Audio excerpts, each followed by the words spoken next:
नमस्कार मंडळी, मी कोकणची कन्या सपना तुमच्या सगळ्यांचं स्वागत आहे आपल्या यूट्यूब चॅनलमध्ये। आज परत एकदा मी तुमच्यासोबत रेसिपी शेअर करणार आहे। पाऊस पण मस्त, इकडे मुंबईला पाऊस चालू झालेला आता। फायनली पाऊस व्यवस्थित चालू झाला आहे, म्हणजे पडत होता पण एवढा असा नव्हता, पण आता इकडे पाऊस चांगला पडतो। तर मी आज तुमच्यासोबत ह्याच्या आधी मी तुमच्यासोबत काळ्या वाटाण्याचा सांबार शेअर केली होती रेसिपी, आणि खूप जणांना ती रेसिपी आवडली, त्याबद्दल खूप खूप धन्यवाद। आणि आज मी तुमच्यासोबत शेअर करणार आहे, म्हणजे पावसामध्ये अशा ज्या काही रेसिपी असतात ना, तर त्या आवर्जून करायच्या आणि त्या खायला पण छान लागतात, सुंदर लागतात। तर मी आज बनवणार आहे घावणे आणि मस्तपैकी चहा। तर हे घावणे ना चायबरोबर चांगले लागतात। तुम्हाला जर चटणी बनवायची असेल तर चटणीची पण रेसिपी आपल्या यूट्यूब चॅनलवरती मी आधीच अपलोड केलेली आहे, तर ते तुम्ही बघून घ्या। तर आता आपण मी आता रात्री इथे तांदूळ भिजत टाकते। तर हे तांदूळ आहेत रेशनिंगचे तांदूळ आहेत, आणि हे इथे एक टोप घेतला। हे तांदूळ मी 1 वाटी आणि थोडीशी अर्धी वाटी घेते, म्हणजे आम्ही चौघांसाठीच बनवणार आहे। आणि हे ना असे आता रेशनिंगमध्ये ना असे हे तांदूळ जे बोलतायत ना मिक्स आलेत कसले, तर ते तांदूळ आहेत। तर हे मी 1.5 वाटी घेतलेत तांदूळ। तर ही मोठी वाटी 1.5 वाटी तांदूळ घेतले, आणि हे चांगले 2-3 पाण्याने मी स्वच्छ धुवून घेतले, आणि त्यानंतर परत याच्यावरती झाकण ठेवते। म्हणजे आता मी हे घावणे उद्या सकाळी बनवणार आहे। तर सकाळी आता मी ते घावणे बनवायला घेते। आता वाजले सकाळचे 8 वाजलेले आहेत। तर हे तांदूळ भिजलेले आहेत। आपण असे बनवलो तरीही चांगले होतात, किंवा तुम्ही हे तांदूळ धुवून परत चक्कीवरून जर दळून आणलं तरीही चांगले होतात। तर ह्या पद्धतीने तुम्ही असे बनवा, खूप सुंदर होतात। आणि मुसळधार पाऊस चालू आहे मुंबईमध्ये, त्याच्यामुळे मी विचार केला की म्हटलं उद्या मस्तपैकी घावणे बनवूया, आणि गरमागरम अशा या सुंदर वातावरणामध्ये गरमागरम खायला कोणाला आवडणार नाही। तर मी विचार केला की मस्त घावणे बनवूया, घावण्याने चाय बनवायची मस्तपैकी, हा सकाळचा नाश्ता असणार आहे। खूप पाऊस पडतोय, काय बोलू नको एवढं, कारण की 2-3 दिवस झाले कंटिन्यू पाऊस पडतोय। तुम्हाला असं झूम करून दाखवते, बघा किती पाऊस पडतोय। अंधार पण थोडाफार झालेला आहे इकडे असं।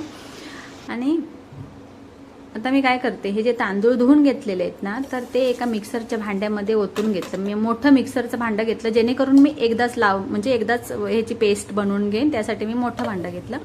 हे आता भांड्यात झाकण ठेवलं, त्यानंतर परत मग मिक्सरच्या मिक्सरमधून बारीक करून ह्याची अशी पेस्ट बनवायची बघा, ह्या पद्धतीने खूप बारीक करायचं, म्हणजे ह्याच्यात बारीक बारीक कण पण नाही राहिले पाहिजे।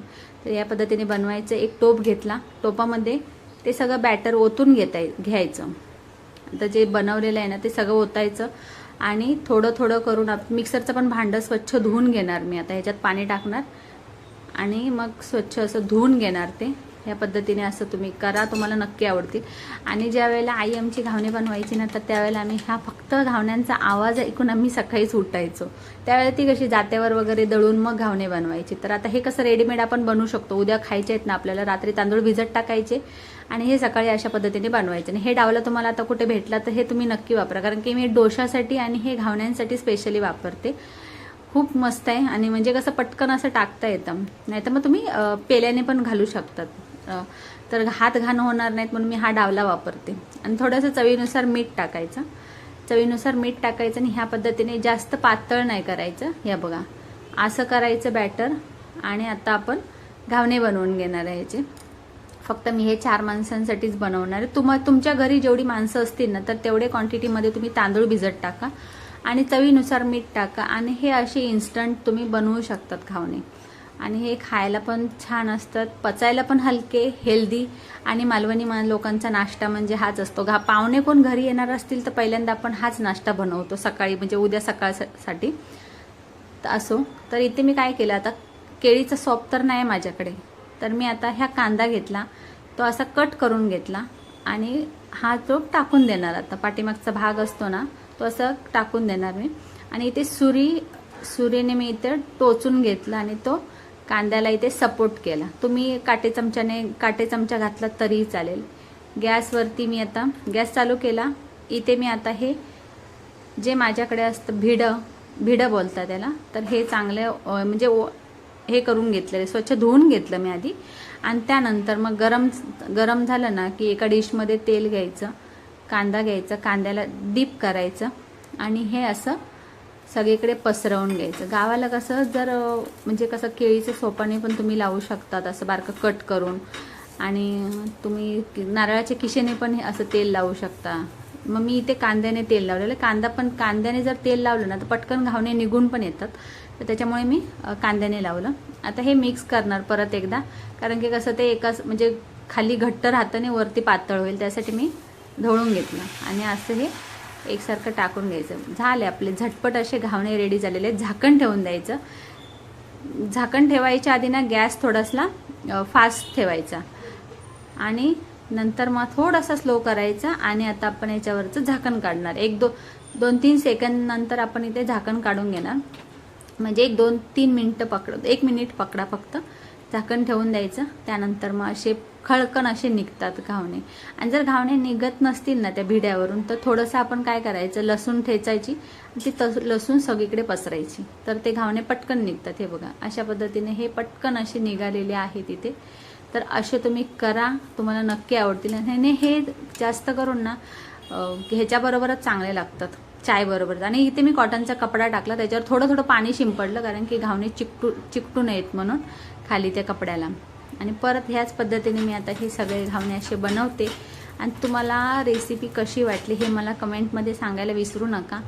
आणि परत अशाच पद्धतीने सगळे ढवळते आणि मग घावणे बनवते. तर हे तुम्ही पोटभर खाऊ शकता. तर हे चटणीबरोबर पण खाऊ शकतात. त्यानंतर मग आपण भाजीसोबत पण खाऊ शकतो. आणि पाऊस असेल ना तर हे कॉम्बिनेशन एक नंबर आहे. असं करून बघा. आता पावसाळा चालू झालेला आहे तर. आणि मस्तपैकी घावण्यांचा तुम्ही आनंद घ्या. चहाबरोबरच हे चांगले लागतात. उकळलेला चहा मस्त आणि घावणे. तर असा घावण्यांचा बेत तुम्हाला कसा वाटला मला कमेंटमध्ये सांगा. आणि ह्याआधी मी तुमच्यासोबत ना 7 कप्प्याचे घावणे शेअर केले होते. हे बघा असे हा टाकायचा पहिलावाला, आता फोल्ड करून ठेवायचा.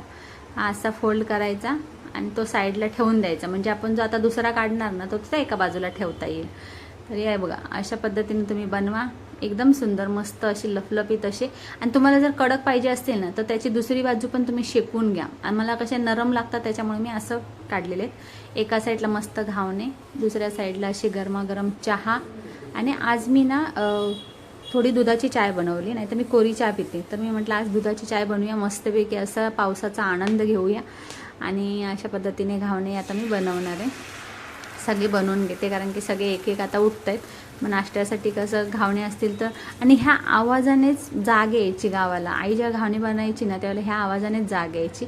आणि त्याला मी घावणे पण झालेले आहेत माझे बनवून. त्यानंतर मी ते एका कपामध्ये चाय ओतली. आणि आता पावसाचा आनंद घेत मी इथे आता घावणे सगळे खाणार आहे मस्त असे. तुम्ही पण या आणि नक्की तुम्ही ही रेसिपी ट्राय करा. खूप हेल्दी असा नाश्ता आहे. आणि पाहुणे कोण येणार असतील ना स्पेशली हाच नाश्ता बनवला जातो कोकणामध्ये. असा रोल बनवायचा, डीप करायचं आणि मस्तपैकी असा आस्वाद घ्यायचा. जर तुम्हाला ही रेसिपी जर आवडली असेल ना तर नक्की आपल्या चॅनलला लाईक करा, शेअर करा, सबस्क्राईब करा. आणि भेटू असेच एका नवीन व्हिडिओमध्ये. तोपर्यंत बाय बाय.